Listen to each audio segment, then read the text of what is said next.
Salut la compagnie! Ici Marco et aujourd'hui on va un petit peu théoriser au sujet d'Annie et ce qui pourrait se passer autour d'elle dans les prochains chapitres de l'Attaque des Titans. Mais avant de commencer et pour ne pas me faire taper sur les doigts par la suite, j'aimerais vous préciser qu'il ne s'agit là que de mes théories. Elles se basent uniquement sur mon ressenti personnel et quelques indices que j'ai pu apercevoir durant ma lecture du manga. J'ajoute également que je vais me baser sur des informations qu'on a eues dans le chapitre 99, alors si vous voulez pas vous faire spoil, je vous suggère de quitter la vidéo dès à présent.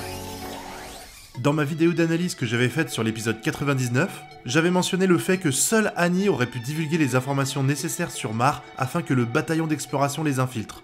Et ça avait pas mal jasé dans les commentaires à ce sujet-là, car il y a beaucoup de personnes qui avaient dit que c'était pas nécessaire parce que Armin et Eren avaient récupéré les souvenirs des anciens possesseurs des titans et donc qu'ils avaient pu en apprendre assez sur Mar.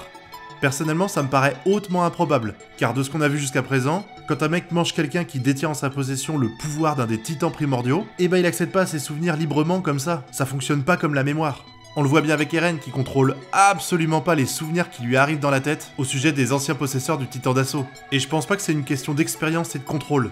Si c'était le cas, alors je pense que n'importe quelle personne ayant eu le contrôle d'un titan primordial se serait rebellée contre Mar, vu qu'il se remémorerait le fait que les Eldiens, en fait c'est pas des démons et qu'ils sont partis de leur plein gré. J'ai commencé à relire un petit peu tout ce que je pouvais à ce sujet pour vous faire une vidéo prochainement concernant l'accès à la mémoire des anciens possesseurs des titans. Mais pour l'instant, on va se focaliser sur le cas Annie. On a pu voir dans le chapitre 99 le père d'Annie qui se dit être convaincu que sa fille est toujours vivante. Personnellement, je crois pas que c'est un hasard, Il y a une règle au cinéma qui veut que chaque scène ait son importance. C'est pour ça que la plupart du temps, on s'amuse pas à montrer deux personnes parler de la pluie et du beau temps, ni leur passage au petit coin, si ça sert pas à faire avancer l'histoire du film. Et ces règles, elles s'appliquent à beaucoup de choses, que ce soit dans les livres, dans le théâtre et même les mangas.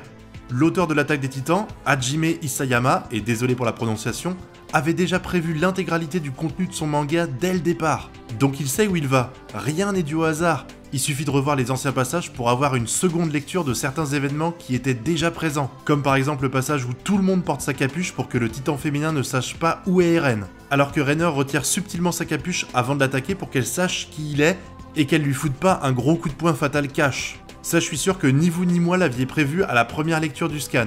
Et pourtant, c'était déjà présent parce que Isayama maîtrise absolument toutes les ficelles de son manga. Et ben là, c'est pareil, même si c'est quand même moins subtil. On n'aurait pas mis cette scène si elle n'avait aucun intérêt. Elle est là pour nous rappeler qu'Annie est toujours vivante, bien qu'on n'entend plus parler d'elle depuis un sacré paquet de temps. Mais la question qu'on peut légitimement se poser suite à ça, c'est quel est le rôle qu'elle va jouer désormais ? Je pense que ça va paraître évident pour tout le monde, mais elle va pas se faire croquer par un Eldien pour lui piquer le pouvoir du titan féminin. À mon avis, elle est un petit peu comme Rainer.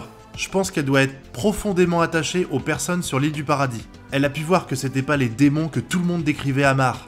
Et même si elle paraît au premier abord froide et distante, il y a quelques passages qui laissent penser qu'elle a beaucoup d'empathie pour eux. Peut-être même parfois plus que Rainer, dont on connaît toute l'ambiguïté émotionnelle. Il suffit de se rappeler de 2-3 passages. Comme par exemple, après avoir rebouché le trou dans le mur du district de Trost, on voit Annie au bord des larmes face à des cadavres en disant « Je suis désolé ». Pareil, lorsqu'elle est à la poursuite d'Eren dans sa forme de titan, elle épargne Armin plutôt que le tuer. Elle a aussi aidé un de ses compagnons lorsqu'il se faisait agresser par d'autres soldats. Et elle paraît totalement désemparée lorsqu'Eren la pousse et qu'elle s'écrase sur une chapelle, tuant du même coup plusieurs dizaines de personnes. Mais l'exemple le plus probant, c'est sans doute la fois où Rainer et Berthold ont été obligés de tuer Marco après avoir fait une boulette. Annie débarque quelques secondes après et ils décident tous les deux que ce sera elle qui devra le tuer pour prouver sa loyauté parce que quelques temps avant, elle avait sauvé Connie. Et que du coup, ils ont un doute sur le fait qu'elle ait pas déjà changé de camp.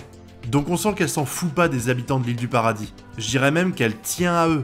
Et c'est sans doute d'ailleurs pour ça qu'elle était la plupart du temps froide et distante. C'est parce qu'elle essayait de tenir son rôle et de pas avoir d'empathie pour eux. Mais bon, à la vue de tout ça, c'est un petit peu loupé. On voit donc ici qu'elle éprouve des sentiments pour les personnes de l'île, et qu'elle pourrait bien changer de camp comme va probablement le faire Rainer. Après tout, on peut pas être infiltré pendant plusieurs années sans éprouver une certaine empathie pour les gens à qui on ment. D'autant plus qu'elle a dû rapidement se rendre compte que les choses que disent Mar sur les habitants de l'île sont carrément fausses.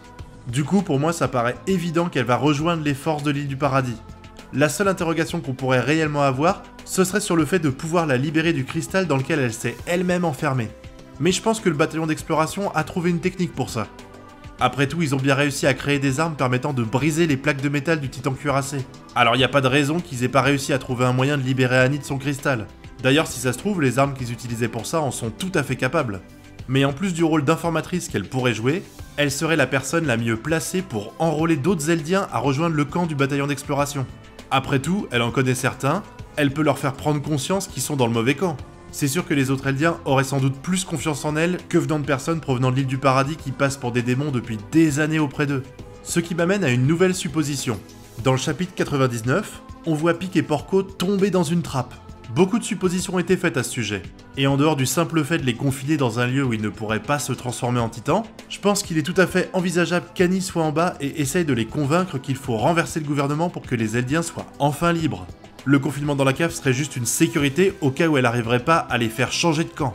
En plus, ils doivent tous les deux la connaître, et ont sans doute confiance en elle, donc elle pourrait très bien jouer ce rôle et réussir là où les autres membres du bataillon d'exploration n'auraient aucune chance. Il y a beaucoup de mystères au sujet du futur du personnage d'Annie, mais pour moi il y a deux choses qui sont évidentes. D'une part, elle va avoir un rôle à jouer dans la suite de l'intrigue, et d'autre part, elle va s'allier aux gens de l'île du paradis. Je l'imagine très mal se faire croquer pour récupérer le pouvoir du titan féminin, ou alors servir de monnaie d'échange, car ça ira à l'encontre de tous les indices qu'a laissé Isayama à son sujet. En tout cas, je compte sur vous pour me donner votre avis sur le sujet dans les commentaires, afin qu'on puisse débattre de tout ça ensemble. Je profite également de cette vidéo pour vous remercier de tout le soutien que vous m'accordez. On vient de dépasser les 1500 abonnés et ça me fait chaud au cœur de voir que vous êtes si nombreux à apprécier mes vidéos. Je suis d'ailleurs en train d'en préparer une sur le sujet dans lequel je vais faire une FAQ, et je vous invite donc à poser des questions en commentaire, que ce soit de manière généraliste sur moi ou alors sur l'attaque des titans, auxquelles je répondrai dans cette vidéo. En tout cas, merci à tous d'avoir regardé cette vidéo jusqu'à la fin et d'être si nombreux à me suivre. Moi je vais vous laisser ici, on se retrouvera très bientôt pour l'attaque des titans puisque le nouveau scan devrait sortir très bientôt, et d'ici là je vous souhaite de bien kiffer. Tchuss!